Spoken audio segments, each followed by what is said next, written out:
Welcome to the Ghostly Gallery podcast, a place where we explore the world of horror in film, television, literature, and popular culture. Well, hello, everyone. Welcome to the show. My name is Bruce Markison. As always, I'm joined by producer and co-host Tracy Asteria. Tracy, welcome to the show. It is historic milestone 50th episode. Hard to believe. Yay! Congratulations to us. Incredible. It started a little over a year ago. The first show aired in June of 2023. We didn't have a guest on that first show. Really, it was kind of an introduction. We introduced ourselves to the audience, but also to each other. We talked about our favorite horror films and books, and we had a lot of fun with that. Then our second show is when we had our first guest, and that was independent film director Harrison Smith. Here's a guy who has directed movies like Camp Dread, Death House, Where the Scary Things Are. Very outspoken, but very well-informed insider in really the industry of horror, and somebody that we've been meaning to get on for a second time at some point. One of the most memorable guests for me, and maybe for you as well, Tracy, has sadly passed on, and that was the great historian David J. Scull. He joined us just before Halloween, and he talked about the history of that holiday and gave us some tremendous insights, some things that I really had no idea about. And then sadly, it was about, less than 3 months later that he was killed in a New Year's Day traffic accident. Just a horrific story. So glad that we did have the chance to have him on once, but he's a guy that I was planning to have him on as often as he'd be willing to come on, and I think he would have come on fairly regularly for us. Just a fantastic writer, historian, commentator on DVDs and Blu-rays. And so sad that we have lost his voice, a very important one in horror history. Several of our guests, Tracy, have been on multiple times. They include Tucker Christine, the Dracula expert. Edward J. Pettit from the Rosenbach Museum just was on for his second time. Director Ansel Faraj, I know you've become friends with him, Tracy. The man known as Toothpickings, real name Brian Forrest, expert on vampires and the Blackula series of films. Also, Dark Shadows historian Jeff Thompson. Our buddy Dan Day, who is just a tremendous all-around historian and blogger. Gary D. Rhodes, both a writer and filmmaker. And Josh Hitchens, who is a wonderful resource for us.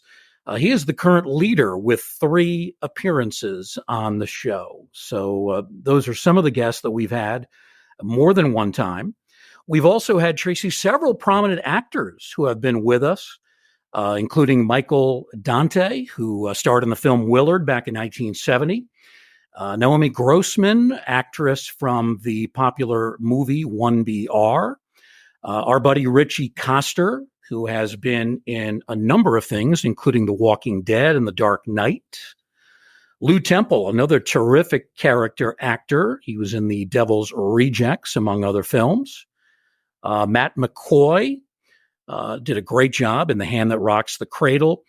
And then I know one of your favorites, and you need to talk about this, Tracy, Richard Sammel from The Strain. When we got him, that was quite a highlight. Yes. Oh my gosh. First of all, I am still, all fangirled that he joined us for an episode. What a wonderful human being. And just the enthusiasm that he had for his character in The Strain was just incredible. And he even shared with us so many great memories of just working with the cast, and went on to talk about some of his other infamous roles and projects. So, all of our guests have been fantastic. And I've learned so much over the course of these 50 episodes, Bruce, from each and every individual, and you in particular, introducing me to so many cool movies and TV shows along the way. So I am so thrilled. So thank you. Well, I appreciate your efforts as well. one of the common threads through all these guests, they've been so willing to give us time. Some have said, hey, if you need me on for 2 hours, which we haven't done to this point, some have said they're willing to do that. They've, in many cases, said we'd love to be back on again. I've even had a couple of guests, not going to tell you who, that have sent me messages saying, hey, when are you going to get me on? And I made sure to Wow. respond to those as well. So the guests have been not only very knowledgeable and insightful, but cordial, willing to talk, willing to help, and we really appreciate that.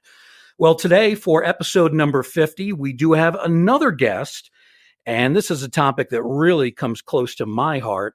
Our guest is author John C. Stell. He has written mystery novels and also horror histories. So John is the author of a number of books in the Tracy Brubaker mystery series. And then in 1998, he branched out into horror history with a book that has a great title, Sickos, Sequels, Horror Films of the 1980s. Can't beat that title. So on our show today, we're going to talk to John, and we're really going to focus on a more recent book that he has done. It has another memorable title, Maryland Monster Movie Memories. And it's Baltimore-Washington area horror hosts and more from 1957 to 1987. So the book is about the horror hosts that have showcased late-night films in Maryland, including hosts like Dr. Lucifer, The Great Zucchini, what a name that is, Sir Graves Ghastly, Ghost Host, and Count Gore Duvall. And the book also delves into the films that these hosts showcase to horror fans in Baltimore and Washington from the late 1950s through the mid 1980s.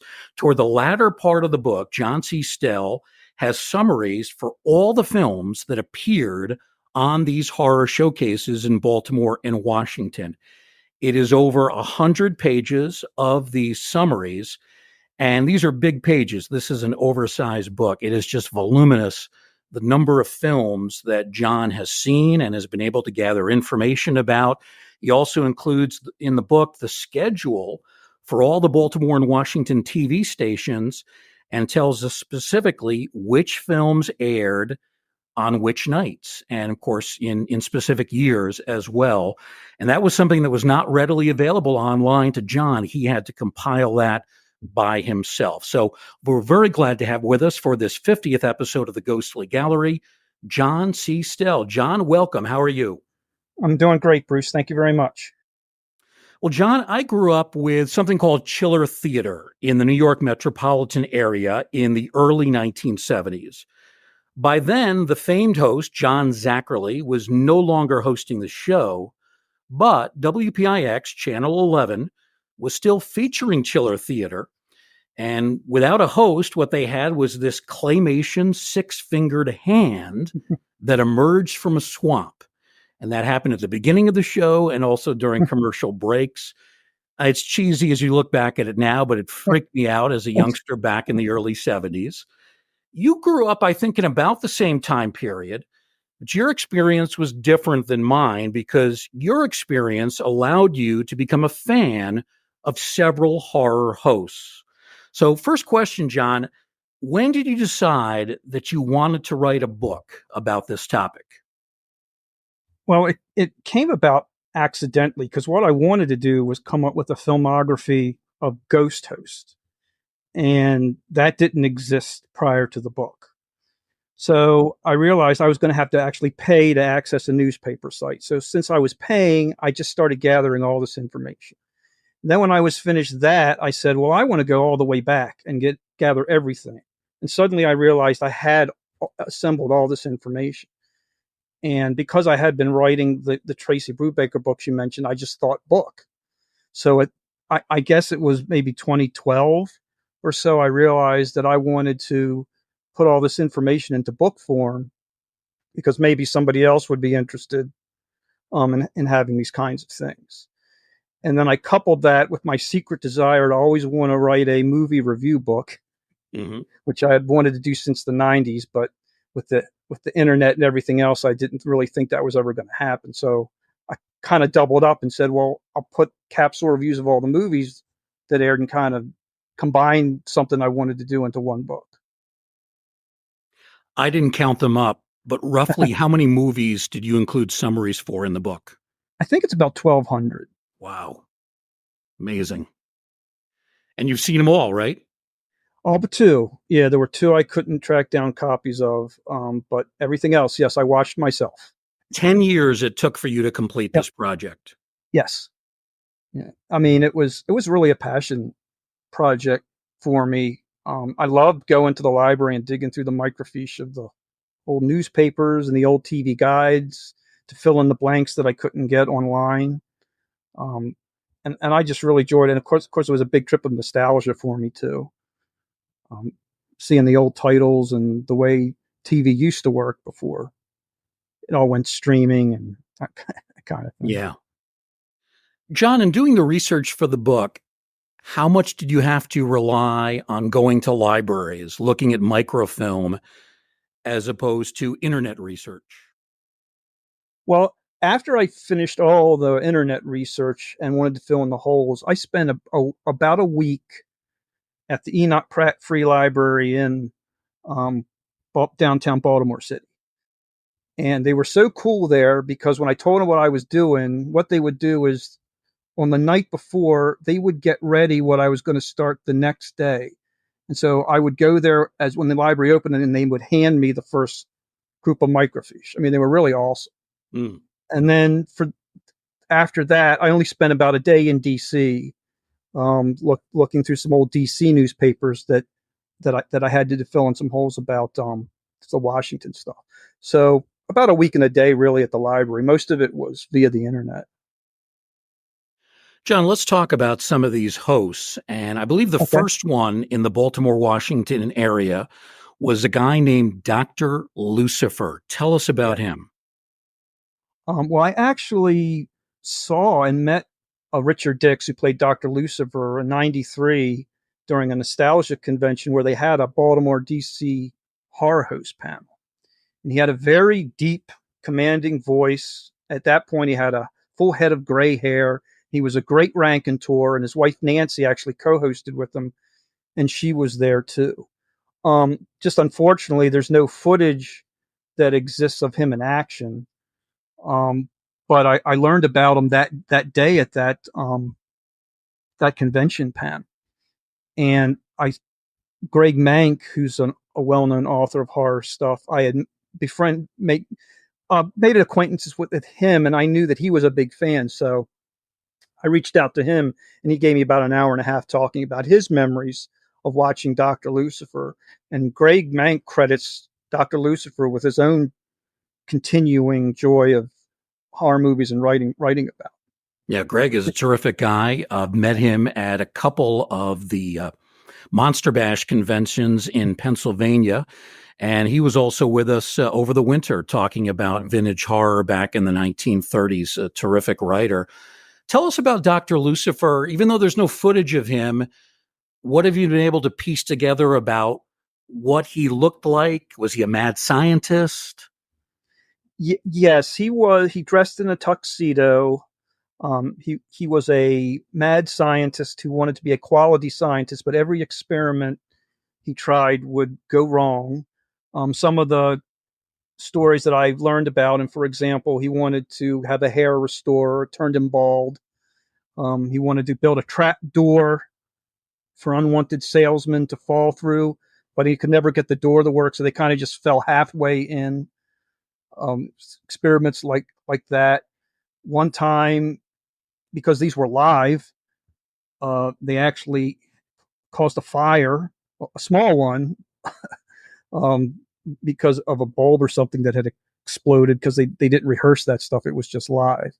Wow. He so as he kind of described himself, he was someone who yearned to be a quality scientist but never quite got there. His routine was heavy on comedy then. Yes, it was. He said it was more sophisticated. It wasn't supposed to be stupid comedy, maybe a little silly, but yes, ultimately there were punchlines in whatever experiments he was trying. What about that name, Dr. Lucifer? Did you uncover anything in your research where people didn't like that name, found it offensive? Was that a problem at all? Actually, no. The one article that I found, a review of sorts, was from a writer who really did not care for these horror movies, but he had nice things to say about Dr. Lucifer, Richard Dix specifically playing the part. So, I mean, that's something, I guess. But I didn't find anything specific where there were letters written about how dare he use that name or anything like that at all. Yeah. Now, one of the hosts that followed was a guy that I was not previously familiar with, the Great Zucchini. Tell us about this one. Yeah, he was a radio and TV man. He was named Bill Miller, who came from South Carolina. He was originally hired to host Wing Ding, which was sort of like an American Bandstand, locally produced for Channel 20. But he had played a horror host at his previous station. The Creep Inn was the name of that theater. So at some point, Channel 20, having all these horror movies, decided, well, let's have a horror host, and who better than Bill Miller? So for a while, he hosted both Wingding and Supernatural Theater, which was the title of the theater, and eventually gave up Wingding and hosted Supernatural Theater for a long time, for almost I think it was over 3 years he did, from 67, about May 67 to September 70. So it was a long hosting time. Unfortunately, like Dr. Lucifer, there's no footage that exists. There's a picture of him that appeared in several articles. It always seems to be the same picture. He had a background where he got scarred during a fire, and then he lurks. So he lurks in the basement of Channel 20, causing misery. He has Waldo as his assistant, who he calls a boob, and he calls his watchers boobies. Things like that.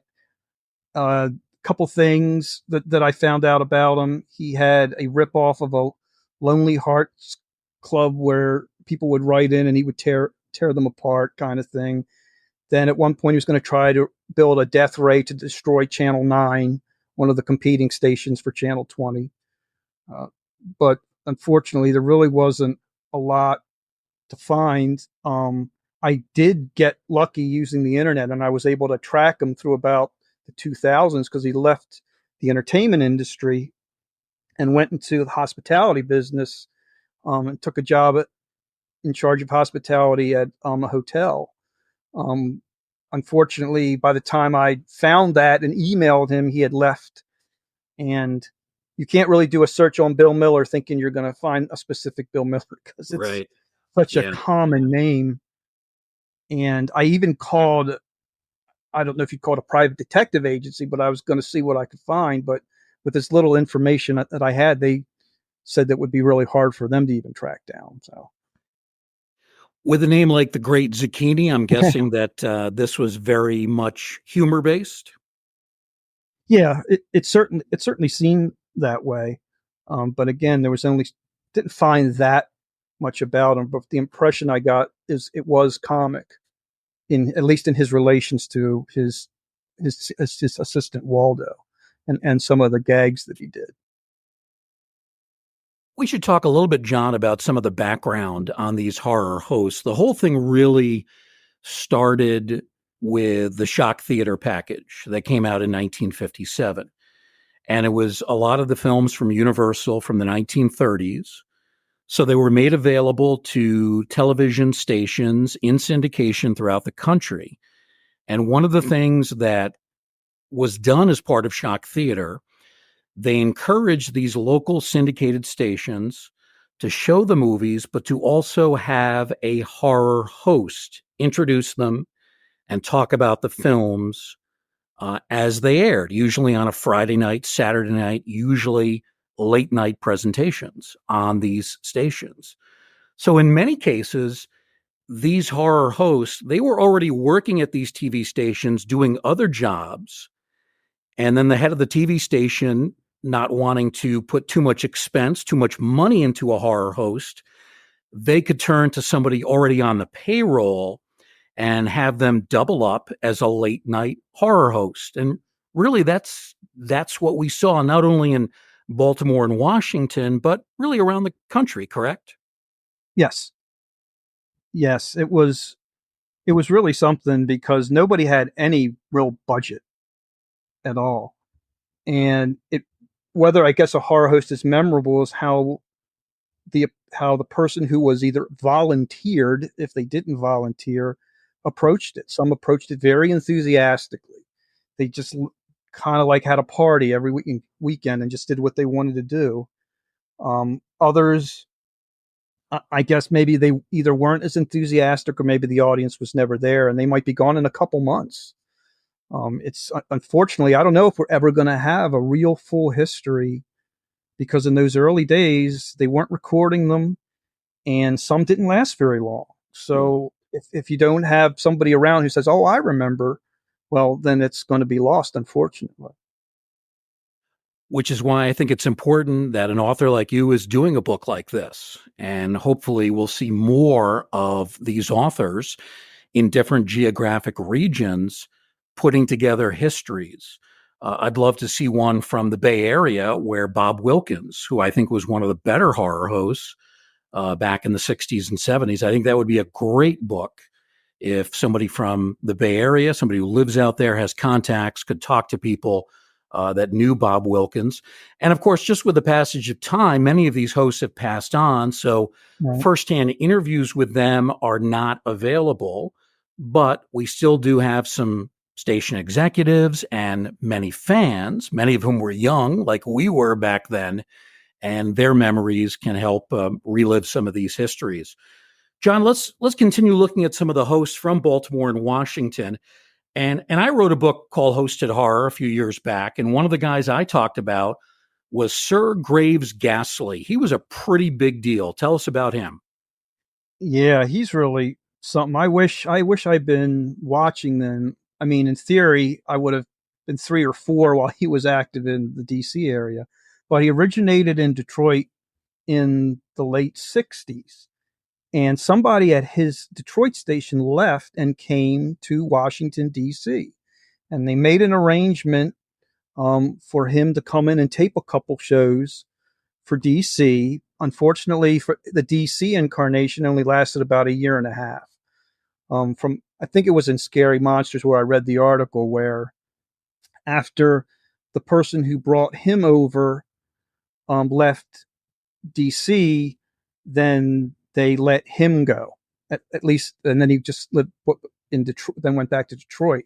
Ironically, they still continued to show the movies that he was presenting as Sir Graves Ghastly. They just retitled it Weird Tales, and they showed the same movie. So I don't know why. Maybe I guess they didn't want to pay the expenses, but he seemed to be very popular. He did public appearances, got fan mail in that brief year and a half or whatever it was. And luckily, because he lasted so long, he lasted into the 1980s in Detroit. There is footage out there of things that he did. Again, he was a humorous one. He talked sort of like Snidely Whiplash. I always thought the voice that he did seemed to be Snidely Whiplash from the Bullwinkle cartoons. Um, I have a friend of mine, Jim Clatterball, who published Monsters from the Vault a few years back. And he was a very big fan of Sir Graves Ghastly. But the footage I saw said he was one of those real full blooded horror hosts who took what he did seriously, had a lot of fun with it, did a lot of stuff, public appearances, as I said. And it's a shame that he didn't last in DC as for a lot longer. At least I would have loved to have been old enough to at least reach the age where I could have seen some of that. Fortunately, What did he look like on the air? oh, he had a goatee, black goatee, gray sideburns. The pictures, he'd raise an eyebrow, looking sinister. Again, it's the Snidely Whiplash mustache. Dressed sort of like a vampire, with cape and dinnerware or tuxedo. So he had a bit of a menacing look. Yes, he did. He did. He looked menacing, sort of like Dr. Lucifer tried to, but Mm-hmm. once they got into the routines, you could tell they were having a lot of fun with it. Yeah.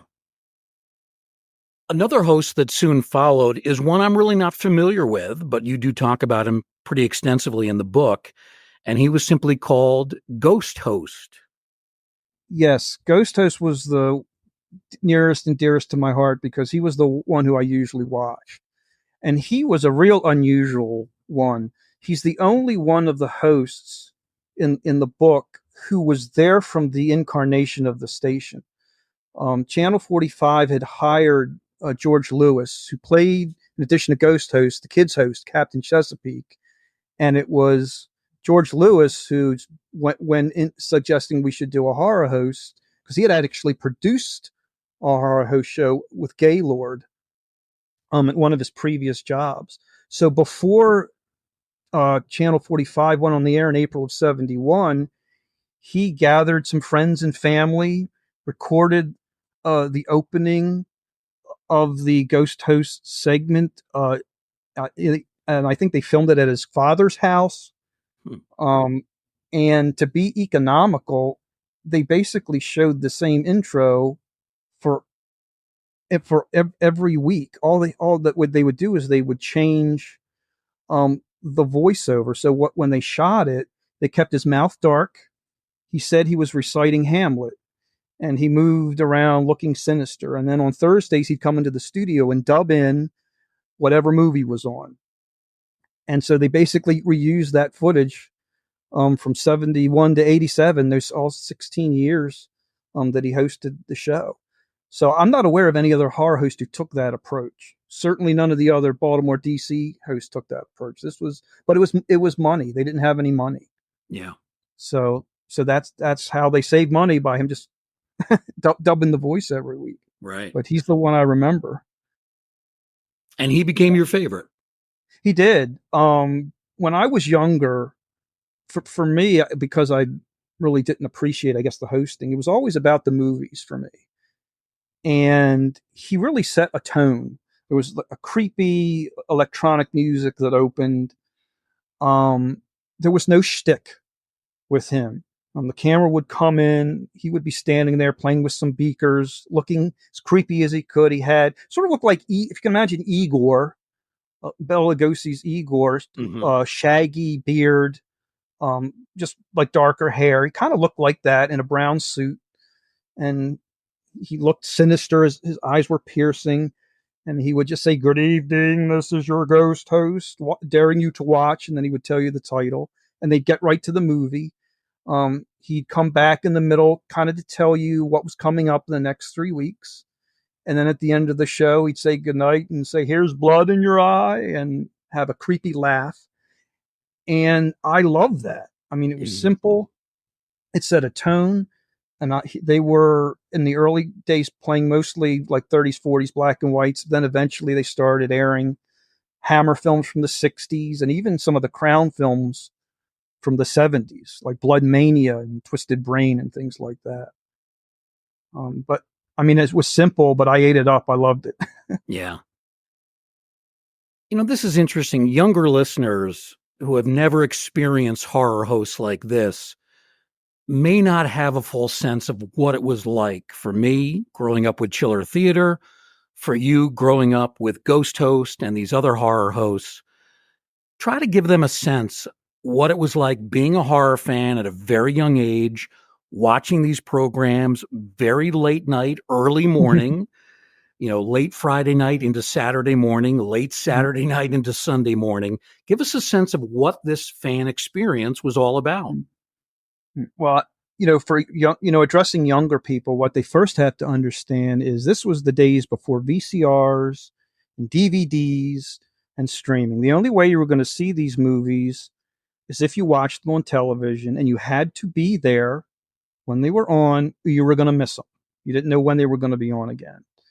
The second thing, at least for me, is I was the night owl of the house. So everybody had pretty much already gone to bed by, sometimes my parents didn't even watch the news. They'd go to bed at 11. Mm-hmm. So it would be me. I turned all the lights out. Back then we had, it was probably a 25-inch screen encased in one of those cabinet kind of things that sat on the floor. It had little legs. So I would sit on the floor maybe have a blanket if it was winter time, and turn on the TV. And it was quiet in the house. I was the only one who was awake. And also, there was a sense of you looked forward to it the whole week because you get your TV listing and say, okay, they're showing this. So you would look forward to it the whole week, as opposed to like now where you can pull something off your shelf and watch it anytime you want. So Mhm. there was that anticipation that went with it. And also, I think it was kind of cool thinking that there were other people too, probably doing the same thing you were doing, sitting in front of the TV, maybe with the lights out. So maybe you were by yourself, but there still was kind of a communal thing to it. You might talk to somebody at school on Monday about it. Yeah, I Um, wanted to ask you about that. Did your friends get into this too? Not as much as I did. I mean, when the VCR came in the 80s, we did rent like a lot of 80s horror stuff. But as far as the 30s and 40s stuff, I was pretty much on my own. Yeah.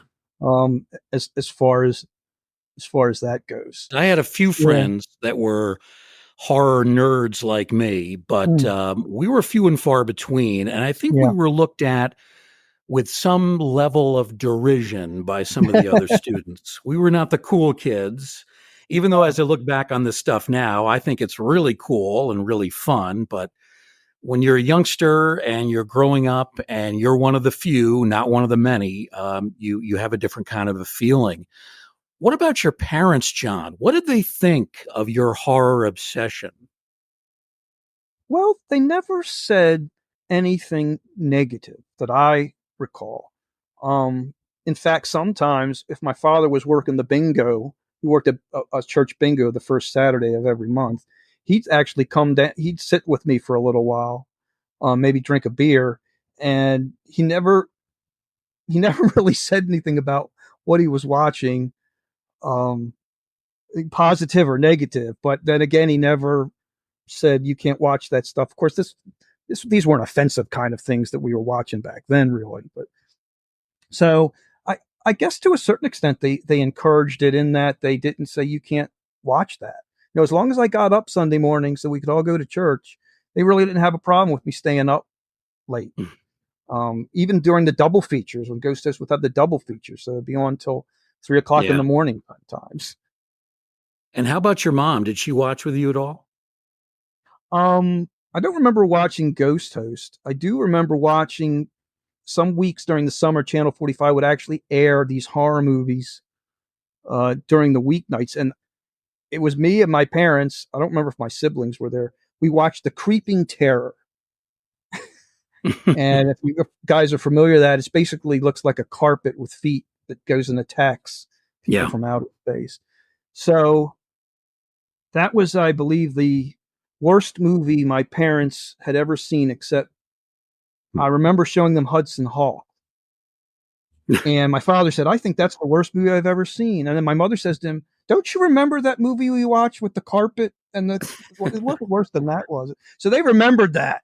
I was pretty proud because that would have been in the 70s and Hudson Hawk was early 90s. So for almost 20 years, they remembered that experience, good or bad. Yeah. And they still let me watch this stuff. So thanks, Mom and Dad. Right. I bet Hudson Hawk had quite a large budget compared to the Creeping Terror. Yes, I agree. Yeah, that's great. One thing we should clarify, probably, John, is the televisions. Again, this is before cable, Right. long, of course, before streaming and HD. And you were subject to the whims of the antenna. You had to get the antenna Yep. just right in your house. Sometimes the picture would go in and out. Yep. And in my house, some of the TVs were color, but some were black and white. How about in your house?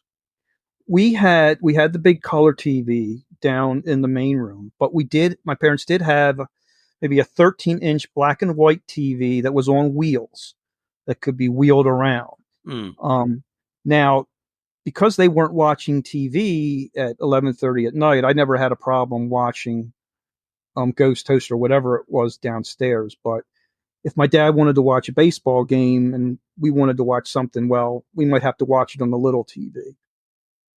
And then interesting. those had the rabbit ears as opposed to the rooftop, so it was even harder to get a good picture in on the portable black and white TV.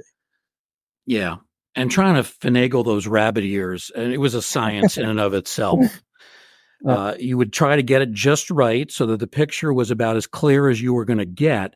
But even then, it was nothing like the HD that we see today. It's just a totally different world. Yeah. One other host we haven't talked about, John, is the guy that is still active in your area, and that is Count Gore Duvall. Tell us a little bit about him. Well, Count Gore Duvall he's a terrific example of, if you'll pardon the pun, a full-blooded horror host. I mean, he did everything. He hosted a new show every week, except, of course, when he would go on vacation. He did and continues to do public appearances. He aired Channel 20s on the station where he hosted their first stereo broadcast. It was Night of the Living Dead. He got into some trouble of that because they were going to actually debut their stereo Monday, and he jumped the gun. But that was a first in the area. He's also was the first horror host to take to the internet back in the late 90s, and now he's going strong with his weekly creature feature on a Roku channel. But specifically about him, he was a vampire. Again, it was a humorous show, but he did a lot more risque humor than any horror host who had come before him, and maybe since, I'm not sure. He would have penthouse pets as guests sometimes, and have double entendres if they were coming to check the plumbing or the electricity. There would be some risque stuff, but it was 11:30. He also hosted in the early years a Saturday afternoon show, where he didn't do that kind of humor. He saved that kind of humor for the nighttime show. But again, it was mostly humor, and he would have all kinds of gags. He developed a very big fan base even to the point where they were beating Saturday Night Live for a little while. Really? Because Saturday Night Live debuted while he was airing, and there was a little while that they were actually winning until, I guess, people found out about Saturday Night Live. So then he did a parody. He did Saturday Night Dead, where he adopted a lot of different personas during that particular show. Again, he did a newscast, and he did all kinds of things ripping off Saturday Night Live.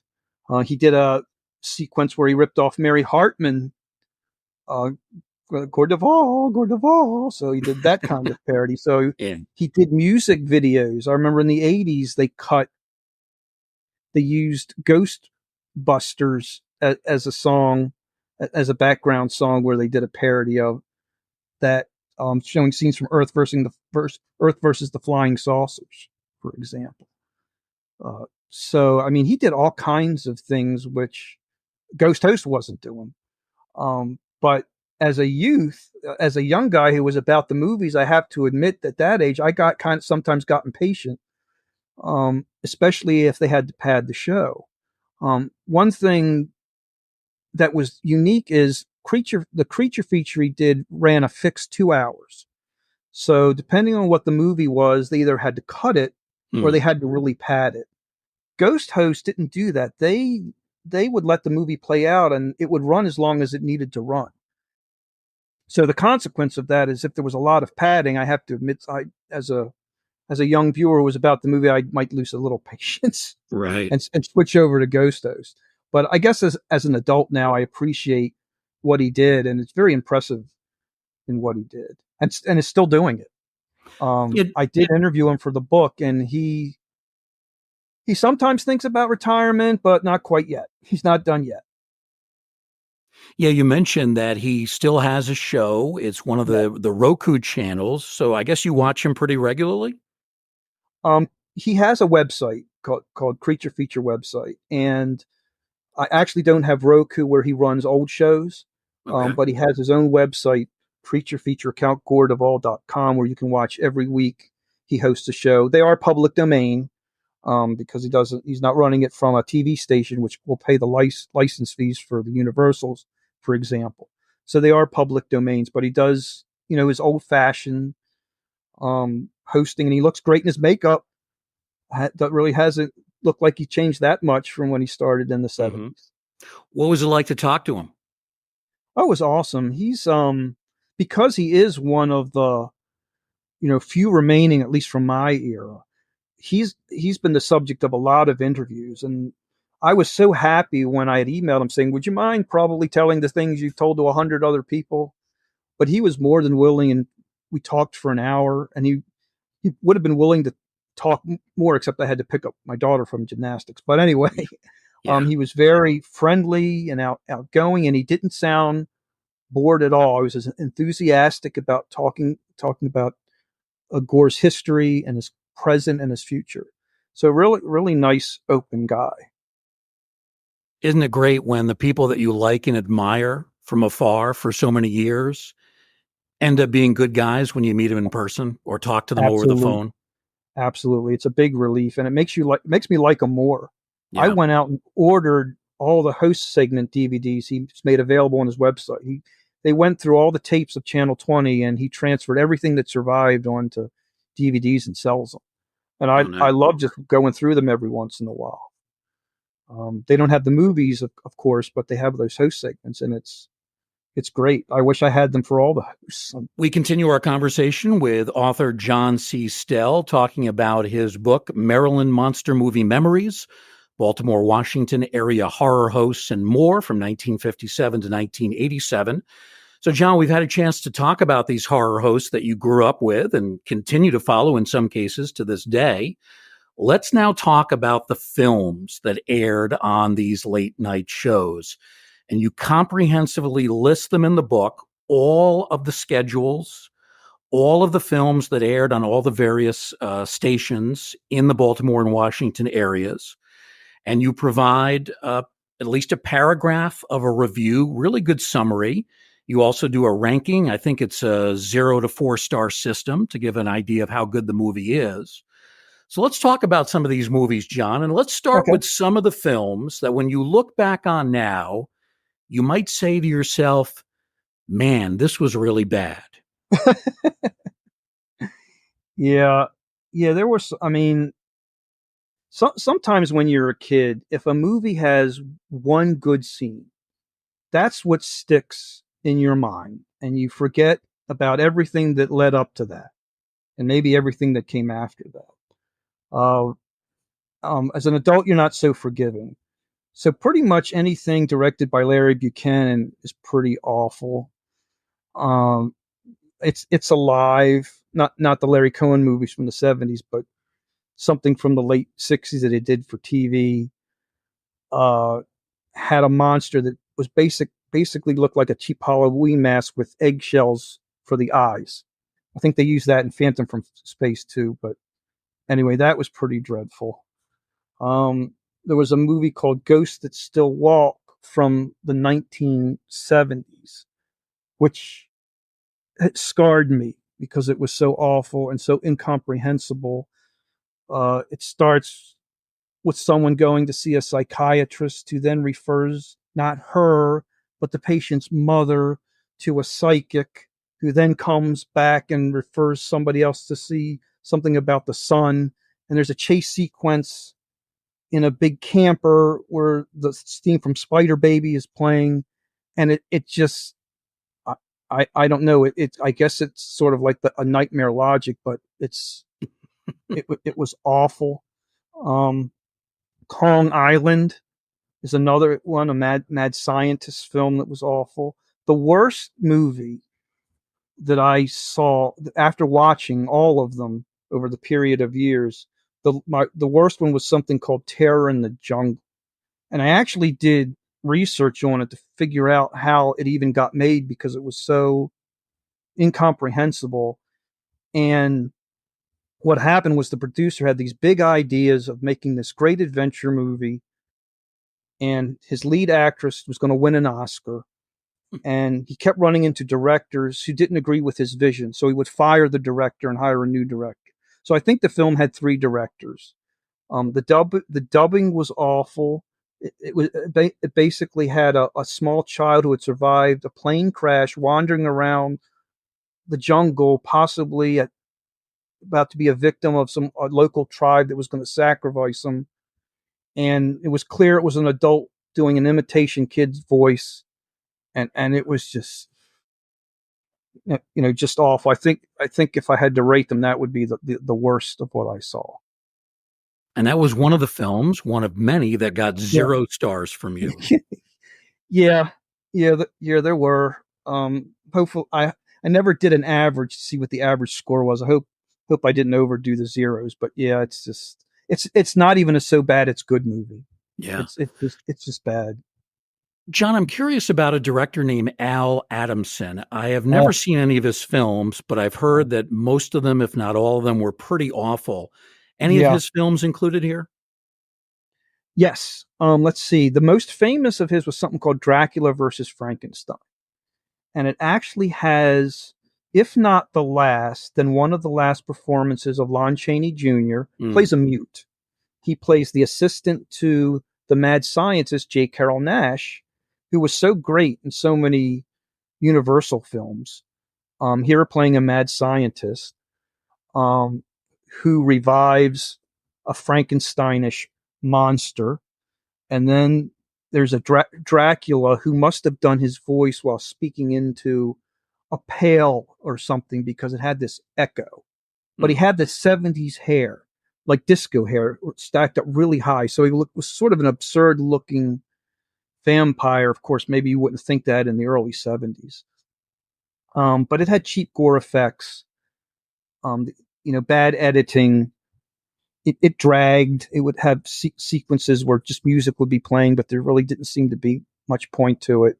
It has a memorable climax where Dracula starts pulling apart the Frankenstein monster. So he rips an arm out here and there. So that was kind of shocking. Has a cameo by Forrest J. Ackerman, who I believe plays a motorist who gets out of his car and faces off with Dracula and gets disposed of. hmm But I think that's his most famous one. But there are a couple others. Blood of Dracula's Castle is one. Blood of Ghastly Horror, which was another bad one because what Adamson would sometimes do is he'd get a film, he wouldn't finish it, so he'd rework it with other films and maybe put out the same film with three different titles. Wow. Um, so Hmm. yeah, you can only see so many at films and admit, okay, I think it's just a case of you got a bad director. I mean, maybe he's working with what he can work with, but I mean, you just kind of own up to it. Yeah. Yeah. All right, John, let's go to the other side. Let's talk about some of the great films, and there are many of those too. Yeah. What are some of your favorite horror classics that you experienced during these late night horror films growing up in Baltimore, Yeah. Washington area? Okay, well, some of my favorites are going to be the usual suspects. I actually prefer Frankenstein to Bride of Frankenstein. I know a lot of people put Bride of Frankenstein at the top, but I like Frankenstein, and I like that it doesn't have a music score. And I like that it's got not just one great horror performance, but at least two, because you've got Colin Clive as the Mad Doctor and Boris Karloff. So that makes it pretty special. I love The Invisible Man, the 1934 The Black Cat, The Wolf Man, The Body Snatcher, which is a Val Lewton film with Boris Karloff and Bela Lugosi. So those are probably some of my favorites from the 30s and 40s. From the 50s, I love Night of the Demon, or Curse of the Demon, as it's sometimes called. That's a Horror of great one. Dracula. Yeah, that's a yeah, Night of the Demon's terrific. 60s, The Usual Suspects, I suppose. Psycho, Black Sunday, a movie that for a long time was known as Horror Hotel, but is actually called City of the Dead, and it's gone back to that title. I love Doctor Terror's House of Horrors. Hmm That aired not only on Ghost Host but on Channel 2's Chiller Theater right after Saturday Night Live was over. And that's a great memory. Something called Burn Witch Burn was another favorite. So those from the 30s to the 60s, those were some of my absolute favorites. And I'd watch them every time they were on. Didn't matter how many times I'd seen them. This conversation has just been so fascinating from both yourself and Bruce.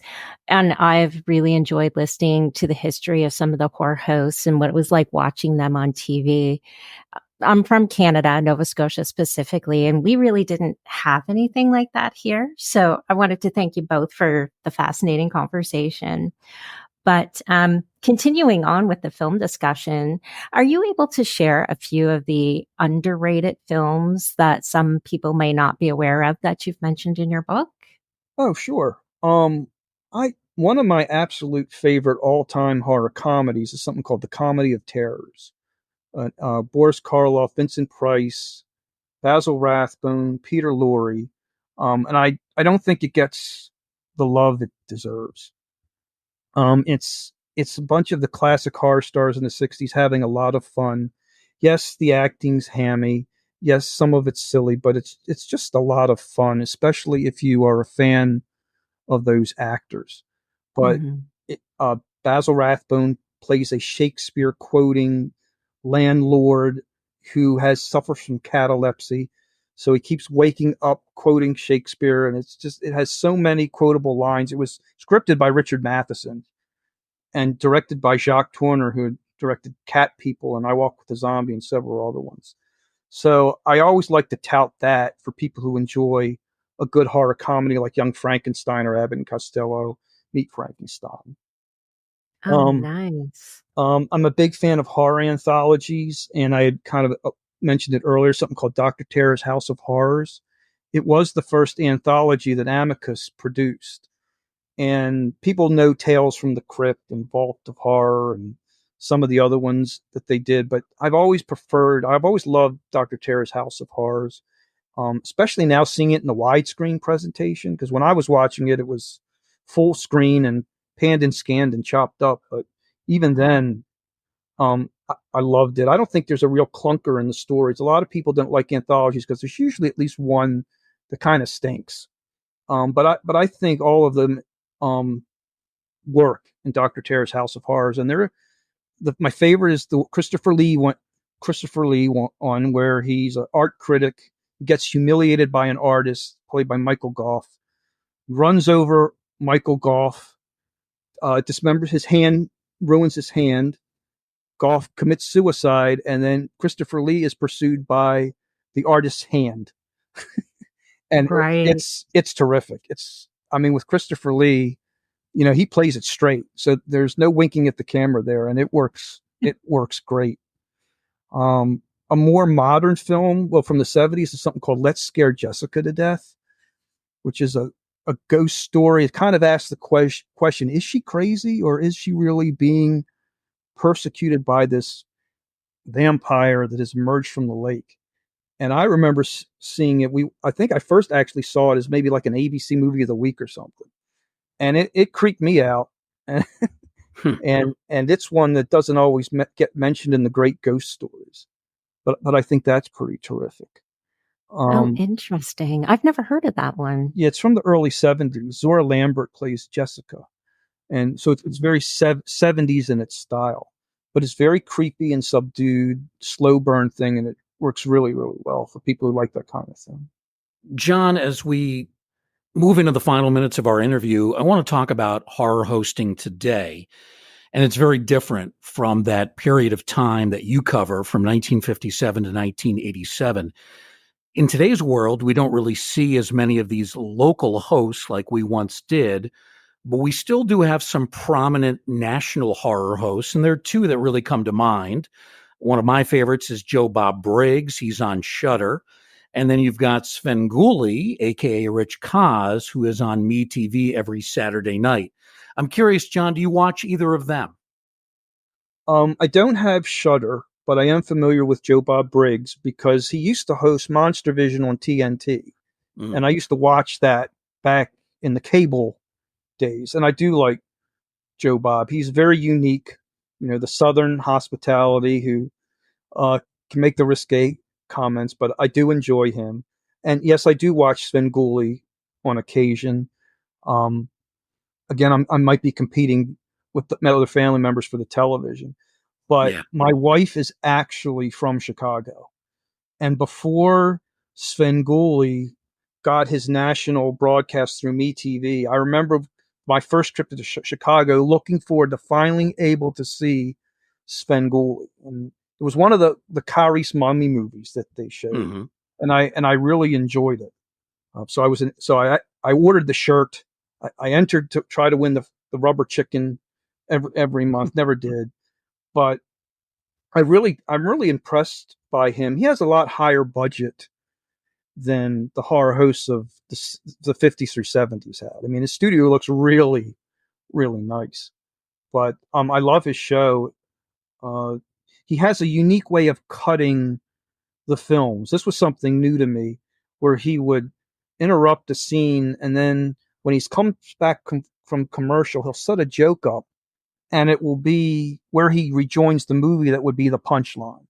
Mm-hmm. So that's unique.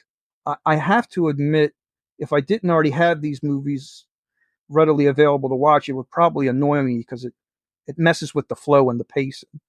But I can forgive that now because of the way it is. But I think he's a really good host. Yeah, I think you're right. Joe Bob Briggs is very different from Yeah, these hosts that we talked yeah, about earlier, but Svengoolie is reminiscent of that old style. It's old-fashioned humor, very campy, very cornball, but as you say, done on a higher budget. yeah. It's I mean his musical parodies. You are right on. He's very. I mean, Richard Coz is a very talented guy.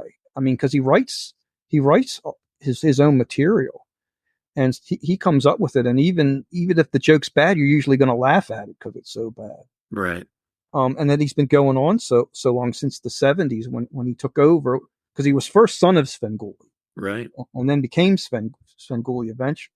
So I give major props and respect to him for doing this for so long, and I'm so happy that people enjoy it, so that there are young people out there who, if they don't have family and friends who will let them watch the classic horror movies or won't buy them the sets or whatever, that there's a place that they can go to sort of keep the fire burning, so to speak, because without these horror movies airing like they regularly did when we were growing up, how are the new fans going to be created to continue honoring them and shouting them from the rooftops about how good they are? Because most people, I suspect, become horror fans when they're young, Yeah. when they're open and they're not so cynical, and they have the imaginations and things like that these movies can tap into.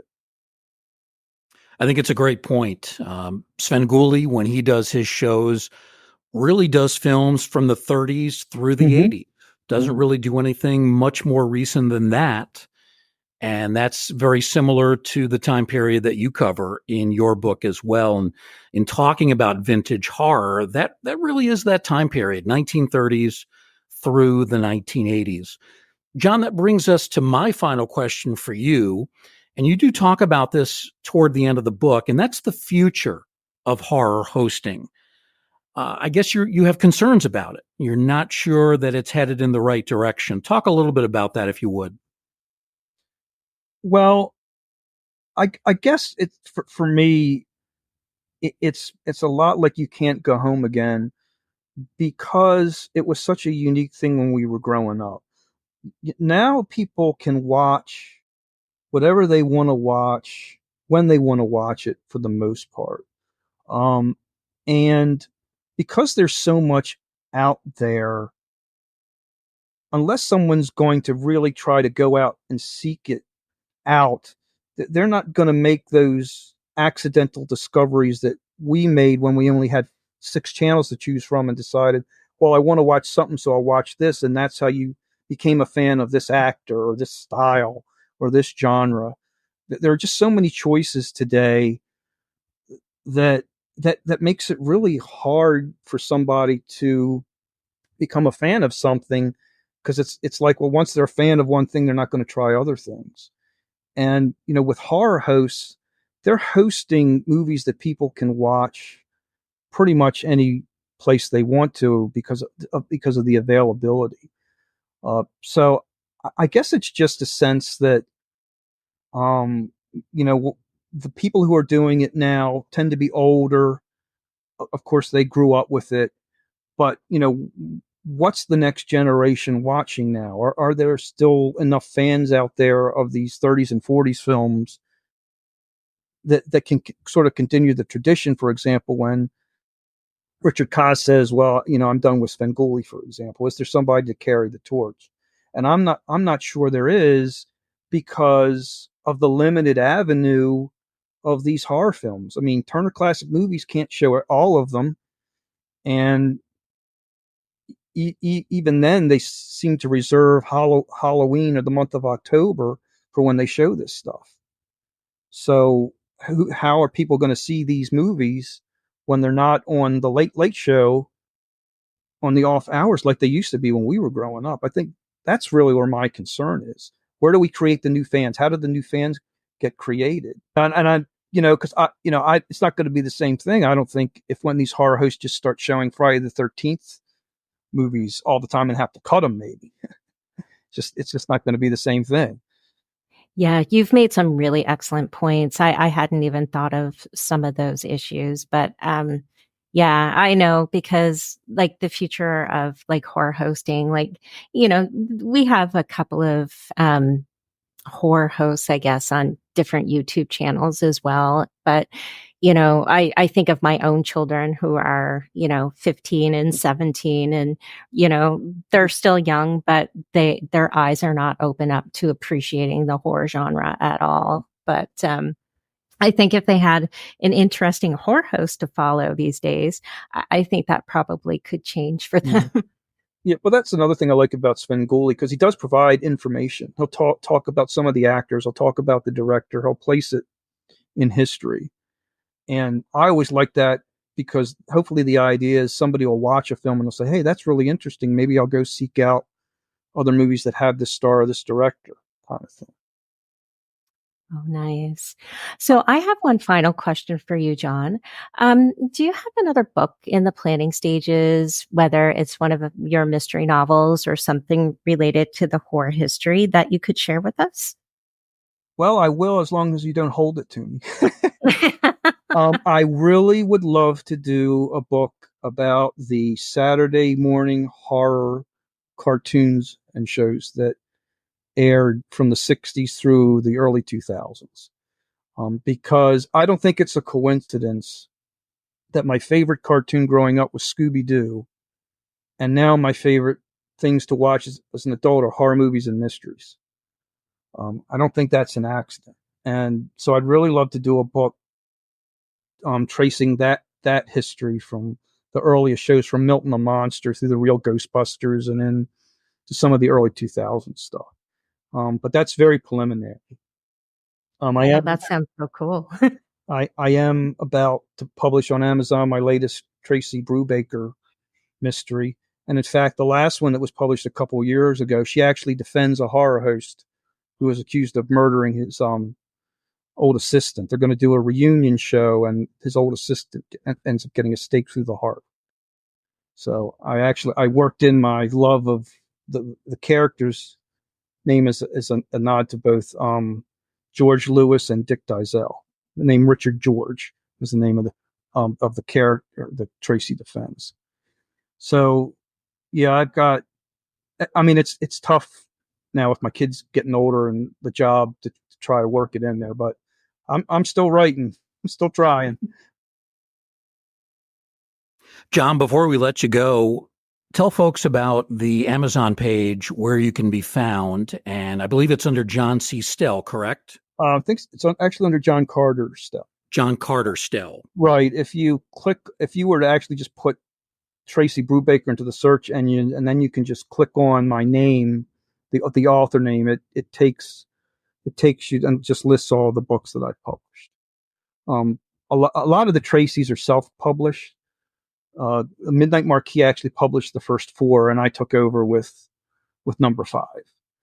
And then there are a couple of other mystery series, and then I think the Sickos book which is out of print now, but is on there too. But that's pretty much it. It's nothing fancy, but it does list everything. So check out John Carter Stell on Amazon. And if you're a fan of vintage horror, fan of these old-time horror hosts, this is a book you definitely want to get. It's really a lot of fun. It's a great reference tool, but it's also fun to read it start to finish as well. Learn about the horror hosts and really learn about the flavor of what it was like in these syndicated markets from the late 50s through the 1980s, airing these vintage horror movies. Again, John's book is titled Maryland Monster Movie Memories, Baltimore-Washington Area Horror Hosts and More, 1957 to 1987. John, it's been a lot of fun. We really appreciate you joining us for this, our 50th episode, and you've helped make it pretty special. Thanks. Well, thank you very much, and congratulations to you on this, your 50th podcast. It's great. Had a lot of fun. Thank you, John. Appreciate it very much. John C. Stell, the author, has been our guest. Our thanks to him. Our thanks, as always, to our producer and co-host, Tracy Asteria. We thank everybody for listening to this 50th edition of the Ghostly Gallery podcast. We thank you for being with us in this Museum of the Macabre, and we hope you'll join us next time, right here in the Ghostly Gallery.